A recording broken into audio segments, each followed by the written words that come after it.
Okay, just as promised, we are back, and our topic of conversation is SMEs empowerment. And joining me for this is one Maureen Amakabane, and she is from the Tony Elumelu Foundation. Tony Elumelu Foundation Alumni Hub Lead Kenya. Welcome to the program, Maureen. Thank you. It's a pleasure to have you on board. Nice to have me. Thanks for having me. All right, let's get to first understand what the foundation is all about.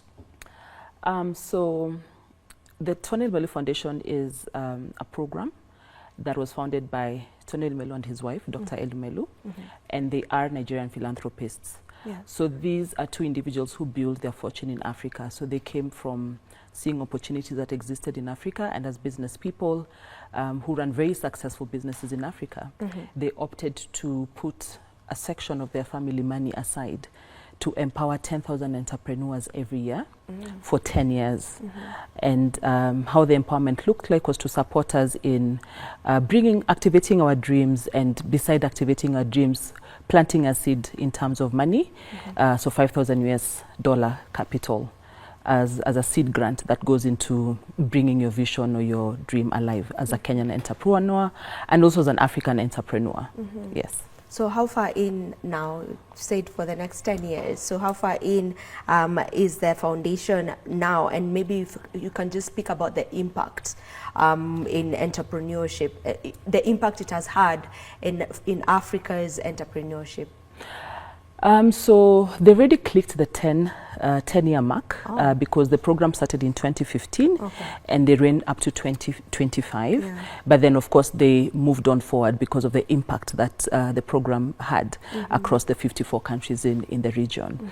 So in terms of numbers, if you look at Africa, so they've been able to plant seed for up to over 24,000 entrepreneurs across Africa, and we bring it home in Kenya. So far, Kenya is among the top 5 beneficiaries of the training and also the grant. And in Kenya, so far, there's 1,292 entrepreneurs who've received the seed capital. And if you do it in terms of numbers, that's around $6.4 million that has been put into this economy to support small and micro entrepreneurs. So the program targets any business that's between 0 to 3 years. So we have the number of entrepreneurs that I've given you in Kenya. Last year we had 235 beneficiaries from the program. So that's bringing the numbers and the impact up to home. Yes. Yeah. And actually, now that you've mentioned the number 235 entrepreneurs were from Kenya, this was among the biggest number, across Africa. It was the second most, like in terms of the numbers or the number of entrepreneurs in every country. Kenya had the most, The second most. The second most, yes. Just maybe what exactly does this mean for the country's business landscape? So I think for the country's business landscape, we've already given you the numbers. So that means in this economy, there's 235 ambitious entrepreneurs who are able to receive $1.17 million. So that money is already circulating in this economy. And how the program is structured, we anchor our values around creating employment. So you'll find that this entrepreneur who receives this seed capital will build a business and create employment. So there's also a complete value chain around creation of employment that happens. And also, this entrepreneur has been taught how to run a business. So assuming next year they want to start another business, because I'll tell you for a fact, I have not met an entrepreneur who runs a single business. We are always in the lookout for opportunities that come in. So the fact that now the entrepreneur has business skills and understands how to run an efficient business, I believe that knowledge is a lifetime. That's a lifetime investment. Yeah, and from the 235 maybe that was selected from Kenya, the previous cohort, maybe what sectors were they in? What sectors were they majoring in mainly? So the foundation has 3 main programs. So there's the flagship program that targets every person who's above 18 to whichever age. And then, of course, there is the Big Green, which is very specific to waste management and youth. That's a youth program who are in waste management. And then there's We4A. So the We4A program targets women. So you'll find that in the flagship program, it will be a blend. So it will be any person who has an idea or is running a business that is 0 to 3 years. And then now the specific programs, the Big Green and the We4A, will target women. And then the Big Green will target youth in waste management. So by default, you'll find that maybe there'll be slightly more women. And then, of course, there'll be entrepreneurs who are mostly into waste management. Because the number will go up in these particular segments, because then there's specific programs after the flagship program. But in the flagship program, it's any enterprise. It could be service-oriented. It could be waste management. Like my first business that was funded was in waste management. I know people who are in fashion. I know people who are in logistics. I know people who are in transport. I know people who are in entertainment. So it cuts across any business that an entrepreneur would be thinking or ideating around. Yeah. So how does the selection happen? Every year, 1st of January, the portal opens, and the portal is online. So www.tefconnect.com. They'll put up the application, and you apply. But now what we do, countries have specific drives. So in partnership with UBA, we always drive this recruitment drives. Of course, that informs how the numbers are up in Kenya. We're very intentional. As an alumni hub and in partnership with UBA Bank, we are always going across the 47 counties to ensure that entrepreneurs are doing the application, because of course it's a game of numbers. So we have more Kenyans applying, and then your application will be vetted, and then you'll be put into the program based on how you present your application in line with the values or the pillars of the foundation. So for example, it is open for private enterprises as opposed to NGOs. And then you'll be, some of the things that the foundation will be looking at, well, selecting or looking at the criteria is, you have an idea, but are you looking to create employment? Are you looking to generate income? Where are you now? And how do you see your vision in the next 2 years, 3 years, 4 years, 5 years? So that really helps. Your vision, your immediate vision, midterm vision, and long-term vision really helps you in putting up a very strong application. So pretty much as an entrepreneur, while you're typing your application, you need to think of the future, the futuristic, and then align your vision in terms of how do you dream about your vision in terms of profit? Are you dreaming your vision in terms of creating employment? So that's what pretty much they'll be looking at. Does every selected person who joins the program get to be given the grant? No. Okay.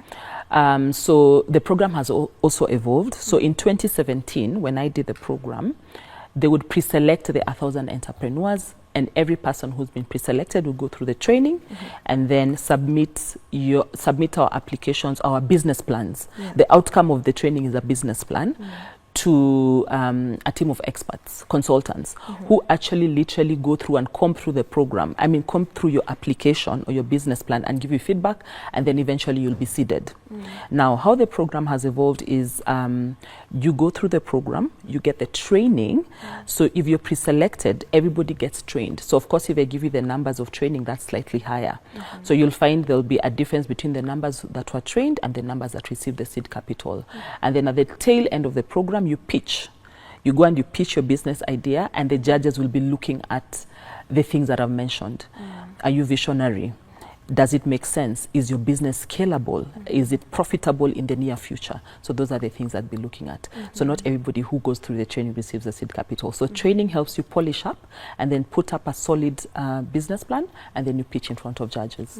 Yes. So from the pitch is where now they get to select who gets the 5,000 seed capital. But the good news is you can reapply next year.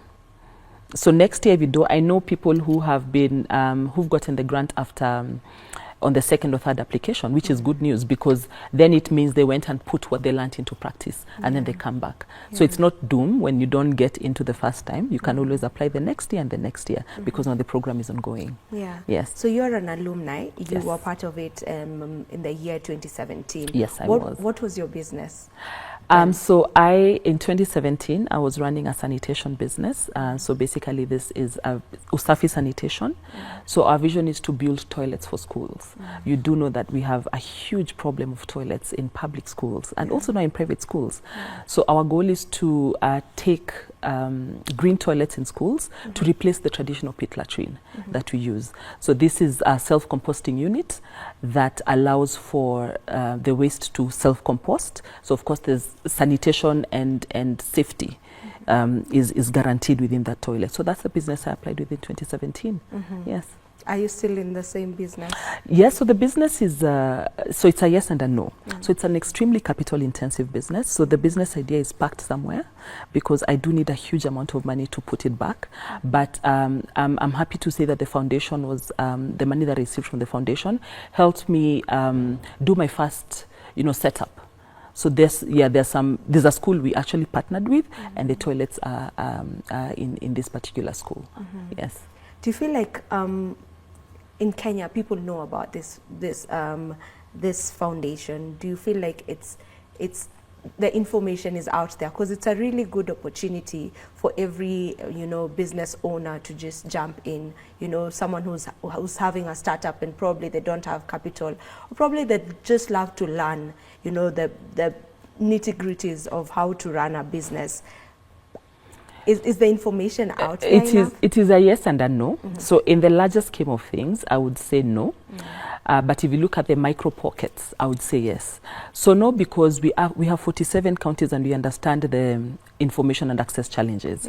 So you'll find that if you go into the grassroots areas, you may find that some counties, it's not a huge population that we know of. But in Nairobi and in the peri-urban areas, I would say yes, because these days it's becoming more of a household name in terms of, I know people who've benefited and people know people who've benefited. So if you look at that particular point, it's yes, but there's still a lot of work to be done in terms of ensuring that this information gets to the grassroots. And the good news is, like we said, everything is done digitally. So it would be nice if my kin in the village, in fact I like using this example, it would be nice if the young person in my village, when they finish Form 4 and they have this business, because when I go to the village, I still see a lot of businesses happening in that level. So it would be very interesting to see if in the next 5 years or 10 years, the people in the village will be benefiting from this initiative. The Gen Zs. The Gen Zs. Yes. Now, you're from the Alumni Hub. You're the Alumni Hub lead, right? Yes. From Kenya. If you can just talk to me about the Alumni Hub. What exactly does it entail? What is it all about? I had mentioned earlier, the foundation is anchored on pillars. So one of the pillars is networking. So there's, of course, the training, there's the seed capital, and then there's the element of networking. So networking is where you do know that entrepreneurship is a very lonely journey. I don't know if you do you run a business, by the way? I do. You have a business. Yes. And entrepreneurship can be one of the most loneliest journeys, especially in this side of the Sahara. And so what happens is, after each individual has received their seed capital, they plug into the regional hub or the regional alumni hub. So this is where engagements continue to happen, conversations continue to happen in terms of country specific and then of course region specific. So the foundation continues to give us support, training, capacity building, and other linkages to capital and resources that we may need. So that's how the hub looks like. Like in Kenya, our hub is very vibrant. We meet and we also have events that we run on an annual basis, and we check in on each other, when things are not doing well. And then we also continue to trade. In fact, I like giving this example. Sometimes we go looking for markets out of that network. So that also becomes a marketplace on its own. And you have the opportunity to trade. Like, for example, yesterday There's an entrepreneur in Kenya who's doing something in Namibia. I went to the Namibia Hub Lib and I said, hey, can I have the Hub Lib for Namibia? And I connected them. So facilitation, that kind of organic growth happens very easily across the region. So if I go to Uganda, I know I have a sister in Uganda. The Hub Lib in Uganda is a lady that I know. So I know I can go to Uganda and I'll be at home. I can go to Nigeria, I can go to Tanzania, whichever part of the world. At least I know I have an anchor person or somebody I can meet. Yeah. And it's across different countries. It's across different countries. So each country has their own. 54 countries have their own alumni hub. So I like to say that if you're looking to ever speak to entrepreneurs in Africa, the first place you need to go is the Tony Elumelu Foundation. They will have access to a hub lead, and the hub lead will have access to entrepreneurs. Yes. All right. So where does the training happen? You know, once you've been selected, is it something that happens online? Is it something that happens at the hub? Where exactly does it happen? Do you need to go to a particular country where all of you get trained over there? The main training happens online. Everything is digital, right from 2015. So the application is done online, the selection is done online, the shortlisting is done online, and then the training is delivered online. So there's a portal, the same portal that you register in. Once you register in and you have an account, you'll have a private interface. So it's like a class. So that's where you're going to be accessing your weekly resources, your daily resources, and then you learn online. Before COVID, we used to go to Nigeria. So after the training, we would go to Nigeria for a gathering. So all entrepreneurs will go to Nigeria for a gathering. I was fortunate enough to go. So where we ran a whole week boot camp, where now we get to interact, get to network, and get to really meet other investors in the ecosystem. So it's a very brilliant and amazing event. So before COVID, we used to go physically. After COVID, not yet, but hopefully that event will come back soon. Yes. Okay, could you share with us a success story of a past beneficiary? Of course, there's you who's here. Yes. But if you can speak about another success story of one of the beneficiaries. I'll speak about my friend Linda. So let me tell you a story. So when we were to go to Nigeria, I'm very ambitious. One of the things about entrepreneurs, we're risk takers. So I took a risk and I wrote a letter to the Ministry of Youth. At the time I was youth, I'm no longer youth. So I wrote a letter to the Ministry of Youth and I told the Ministry of Youth, hey, this program, and there's that time we were, I think, 73 entrepreneurs from Kenya.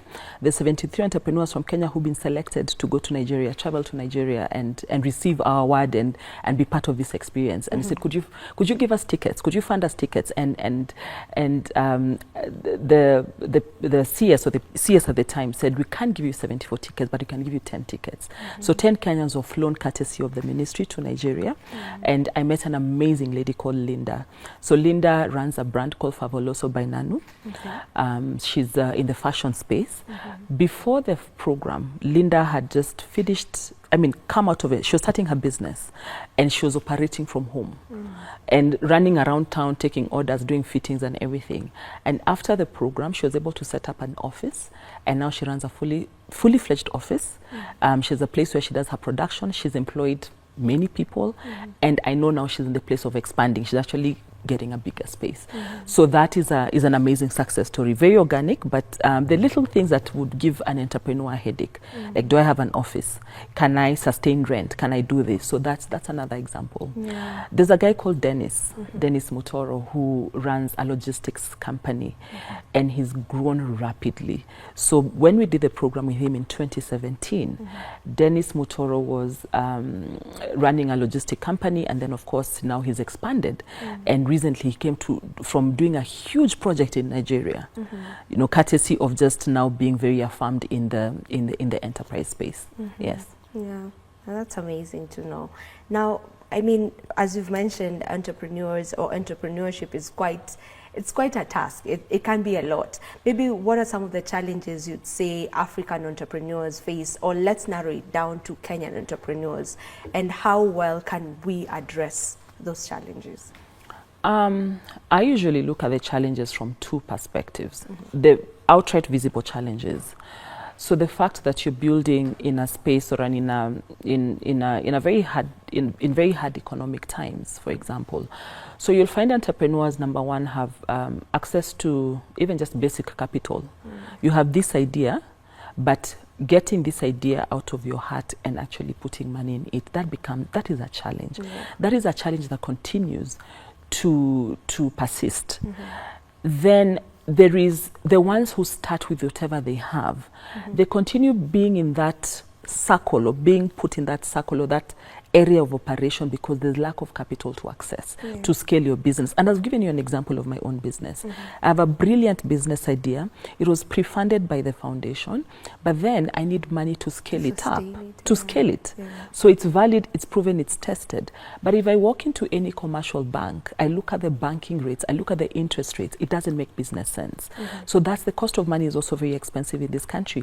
And we don't have alternative instruments. When I interact with my peers from other continents, you'll find that government is very supportive. Like if you want to set up an organization, if you want to run an enterprise, you're going to get tax breaks, government is going to fund you, and not micro money. So they have pockets of money. Like in Kenya, we do have funds for businesses, but these funds are either, it only targets the small, you at a certain level. But once you're in the level to fly, then you don't have access to funds to scale. So I've talked about starting capital and then scaling capital, and then affordability.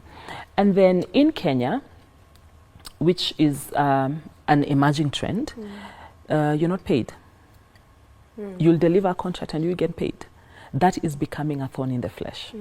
It is becoming a thorn in the flesh, because I've seen amazing business people, especially in the current times, shutting down simply because they did a job and they didn't get paid. And the defaulters is private sector, it is government, it is religious institutions. So that is also now becoming a thorn in the flesh. So those are the visible barriers. The invisible barriers, we come from an education system that was preparing laborers. So when you tell, absolutely, so it was 844, so many vijana, mwisho kusoma utapata kazi mzuri. Then the jobs didn't come by. Then there's this person who now starts a business to survive. But then, every day, you're reminded that you're jobless. Every day, the environment around you is constantly telling you you're potentially a failure because you're not in a white-collar job. So those are the invisible barriers. And then it plants a seed of doubt, it plants a seed of many other things. And then also, who taught us how to run business? The first time when I left formal employment and I went into business, I lost all my money within the first year of running business. All of it, because nobody had ever taught me how to run business. So I had gone into business with an employment mindset. I'm an amazing salesperson, and that's what I was doing in the business. I sold, I did everything, but then I didn't understand the other components that put into the business. So when I went through the program, I was able to know the business from a holistic perspective. So how has that helped me? I know how to transact with businesses. I look at my contracts diligently. If need be, I loop in a lawyer, and their contracts I work out of very early in the day, and I'm able to make certain decisions in a better way. So now I can confidently say that I know how to run a business, because that's another challenge. We don't know how to run a business because who taught us? That's very true. Yes. Even for, looking at the very early stages where you get to learn about business, if you take business studies in high school, still I don't think you are equipped enough. You're just taught the theory of it. The theory of it. I'm a business major from a very prestigious business university, but when I look in hindsight, the things that I learned in business helped me go and work within businesses, and I was very successful in that space. But then when I came to run my own business, there are many other components and many other parts that need to be fueled for the business to move forward. So maybe just from your point of view, how well can we address, some of these challenges that you've talked about? Capital. My call to action is to ask, can we have more philanthropists investing in Africa? Because, I think you've seen the latest conversation on how global aid has just almost shut down African economies because we're highly dependent. So you can imagine the trickle effect in the small businesses. So I think the first thing is for us to reinvest. So for example, you can actually just decide, you can be putting a small kitty of 5,000 shillings every year to support a small business within your region. So I think it's for us to now start investing in ourselves, and to also look at other alternative sources of financing. Commercial banks will not. Commercial banks are here to make money, so it will be us interrogating and looking at other sources of. I'll ask you to hold that. Staying with us. Now, before we took that break, you were just talking about some of the ways that we can be able to address the challenges that entrepreneurs face in the country. So I think the challenge capital can be addressed if we have multiple sources of funding for people who have business ideas. And I was giving an example of replicating the philanthropy model. We do have Africans or Kenyans who've made it in the business area, so it could be replicating the philanthropy model. And also just looking at micro philanthropy, and I was giving an example of you saying that I'll dedicate a percentage of my income to supporting a small, an upcoming business person or the next business person that I've interacted with. That's an example. And then it's for us to also now start looking at financial institutions, the mainstream banking and mainstream financial services. Are they meeting the services, the needs of the entrepreneurs? Because like I said, capital interest is very, very high in this economy. So it would be looking at products that speak to enterprise in terms of accessibility and in terms of also affordability. And then Kenya also has grants coming into this country. We have a lot of money that comes into this region to speak to support small enterprises. But I keep saying there's a disconnect in that. So you'll find that, for example, many other grants, other than Tony Elumelu Foundation, you'll find most of the other grants want to already meet businesses that are existing. So grants are coming into this country, but it's formal money targeting informal sector. So definitely there's a very big mismatch. And that gap now provides a whole chaos. So there's also then the need for us to start encouraging small businesses to formalize their businesses, such that when opportunities like grants come in, then you're better placed to apply for these opportunities. So I've talked about streamlining and supporting the financial side, but on the enterprise side, businesses now need to start getting formal. And in Kenya, we have the advantage of our registration process is seamless. It's fully digitized through eCitizen. So even as you're selling your mandazi, you're selling your chapati, just register it, even if it's Maureen Enterprises, so that when the grant for women comes, then I am ready. It finds me ready. Because the mismatch also is formal money is coming into the market to support small businesses, but these small businesses are not ready because they're informal. Okay. And even just looking at what you've been talking about, just empowering, small businesses or businesses in general, could contribute hugely, to when it comes to job creation and the reduction of poverty in this country. Do you agree with that? I mean, it has a huge impact in driving the country's economy, right? Yes, I agree with that, and I'll give you an example. So the second business that I run helps women build businesses. And when we start into the process of formalizing sometimes means also you putting records for your business. I've worked with businesses. There's a business that I once supported. It was actually a group of women who came together to buy and do these motorbikes, and they had this business idea. So then they bought the motorbikes and then they gave to other people to ride, but they had never kept records. So when I met them, they were feeling so frustrated because the motorbikes were parked somewhere. They didn't get income, they didn't get anything. So I went back and I said, how much money were you making before you disposed them off as assets? How much money were you making from this business? They had never documented. So when they actually sat down to document how much money they were making, they saw the business sense. And then they were able to go and revive the business, and then we together collaboratively put a system to run the business. I think now the business is thriving. And there are many other examples I can give you in terms of you just telling a business person, separate your money. And in this country, you are fortunate to have mobile money. So you can either do your separation through those apps, the solutions you have on your regular app, or you can even just have a till number so that today my effort gave me 500 shillings. Tomorrow I want my effort to give me 1,000 shillings. So when you start even systemizing, then a lot of people start looking at business as a real income when you know how much money you're making and when you know the efforts are being rewarded. But if you're not documenting that, then you'll never know. Yeah. If you can just talk maybe about, talk a bit on the importance of SMEs for our country's economy. I will give you a very practical example. I run a business. The business that I run is called Nyayo Mam Sokos, and it is based in Nyayo Estate, which is a huge gated community. And because I work with businesses that come back to us and they tell us what you're doing, I do know, for example, I'll give an example during COVID, when a lot of people are out of employment. Women went back to their houses and cooked chapatis to deliver to homes. Women went back to the farms they bought in 2015 and planted tomatoes and onions and came back and sold these tomatoes and onions. So that's the first contribution. They drive the day-to-day. Your food on the table is powered by small businesses. That's true. A very small percentage of food on our table comes from the larger scale. That's powered by your mama mboga, that's powered by the lady who delivers, that's powered by your banana guy, your orange guy. We all have a guy that brings us food. So that's the first level. For me to get an efficiency around my business, I have a motorbike guy. Actually, I have 4 motorbike guys who ensure that as I'm hustling on my pads business, delivery is being done and all that.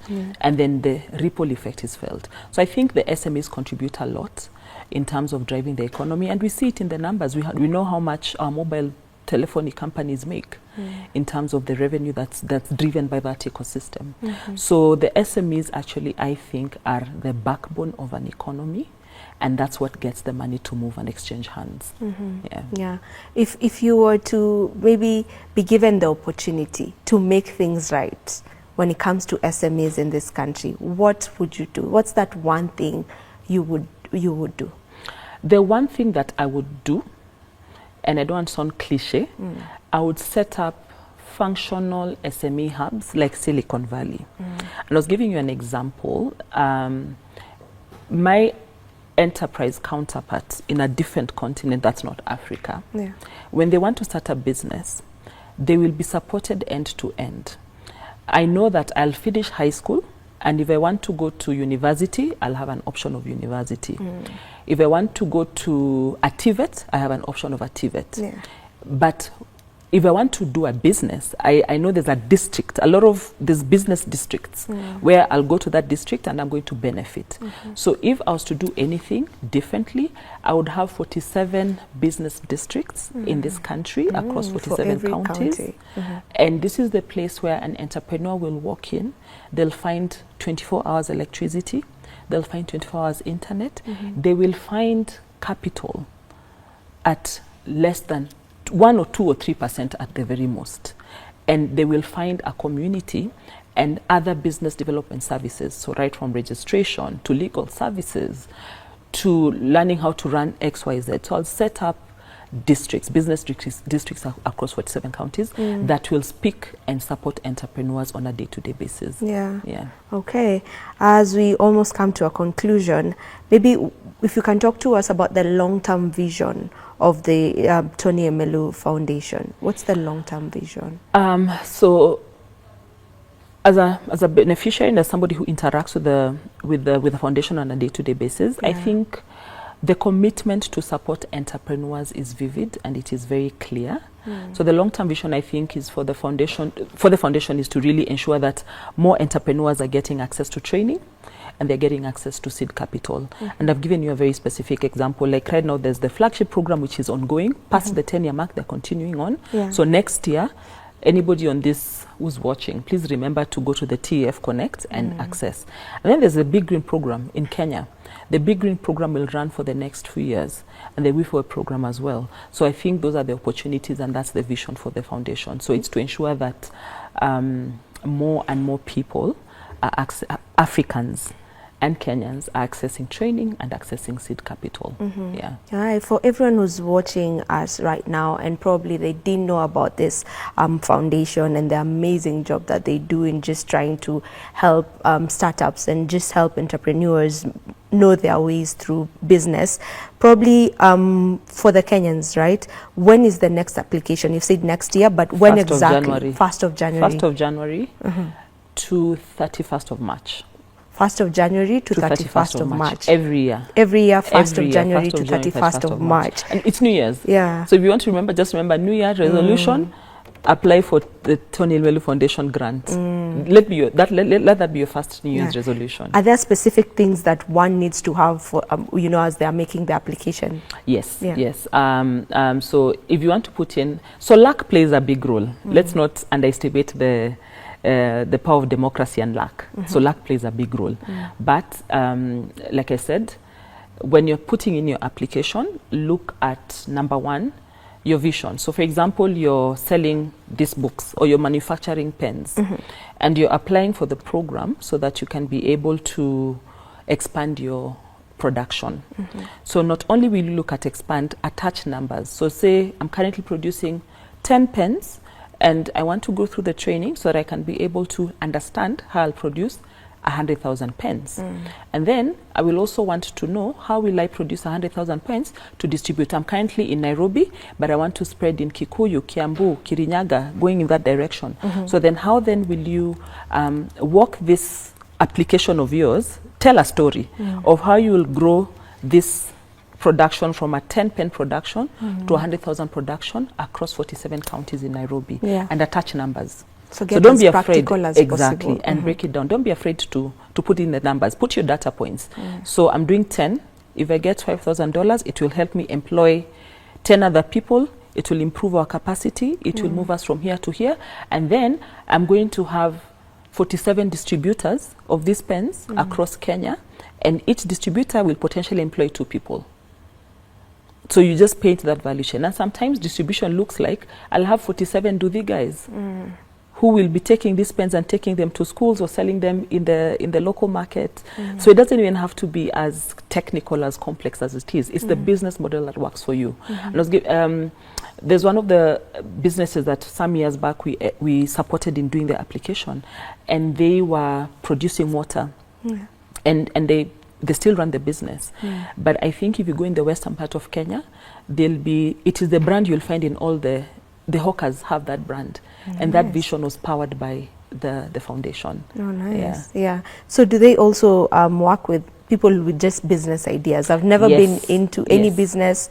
I'm just thinking of one. So mine is just an idea. Yes. Yes. So it's 0 to 3 years. Ideas are also funded. So it will be you're sitting in the house, or you have this job that's not giving. Let me use Gen Z language. This job that's not giving. And you want to do something, and you have this idea. Yes, you can put in your application. And I do know very many people who had ideas, and they got into the program. As long as when you're writing it or when you're putting in the application, you just write the nitty-gritties of... Tell the story. Tell the story. Bring your vision to life. Don't be afraid. Don't be afraid to bring your vision to life. And it's eligible to everyone. So in case you're watching and you have a business idea, or you already have a business that is already ongoing, but you may need some help, you know, in terms of capital, or just just sharpening your skills, it's open. As she said, the applications for this year are already done, so you have to wait until next year, from January the 1st to March the 31st. I think it's New Year's resolution. That should be a New Year's resolution. I think it's a brilliant idea, and it's a good thing that Tony Elumelu, that name is just you know, it's a bit of a tongue twister to my tongue, but yeah, it's a good thing that he's doing, you know, in just trying to empower Africa. And it's a good thing if we can have more billionaires who are open to just, you know, be philanthropists and assist in one or another, and not just by giving you fish, but by showing you how to get this fish for yourself, you know. Probably just as we finish up, maybe what would be your message to young entrepreneurs who are watching today? young entrepreneurs who are watching today, if you are in green business, look out for the Big Green Program. If you're in waste management, look out for the Green Program. And don't be afraid to dream. And I like saying, done is better than perfect. So there will never be the perfect chance to start a business. Start, learn on the go, build the plane as it's flying. Yeah, I love that. Done is better than perfect. Yeah. Don't chase perfection. Just go ahead and do it. And I say as an 844 student, we used to be, perfection is what we are aiming for. Will you get to the national school? So that's something that I'm really actively unlearned, and it's been very beneficial. So unlearn that, done is better than perfect. Love it, love it. Your final remarks? Final remarks, thank you very much for hosting us. And maybe I can just give a shout out to UBA, the bank that supports us and powers us in the program. So what I didn't mention is UBA really gives us a seamless platform for the entrepreneurs who maybe are not bankable, and they support us in our banking journey. Yeah. Okay. Yeah. Thank you so much for joining us. You're welcome. Thank you for shedding light on this very amazing foundation that most people didn't know about. I didn't know about it. Now I am in the know. I know that there's such a thing. I know that if I want to get into my business or to scale up, there's somewhere where I can, just try. $5,000. $5,000. That's around almost 600,000 Kenyan shillings. The dollar is doing very well. Yeah, so that's around plus, 600,000 Kenyan shillings that you can be given to boost your business, and not just the money bit of it. The learning, which is very important. And the networking. Which is very, very important. Just as you've put, most of us were not really taught how to do business. We just get into it and try and wing it and just try see how is this working. I find try another one, see if it's working or not. Anyway, thank you so much, Maureen, for joining us. You're welcome.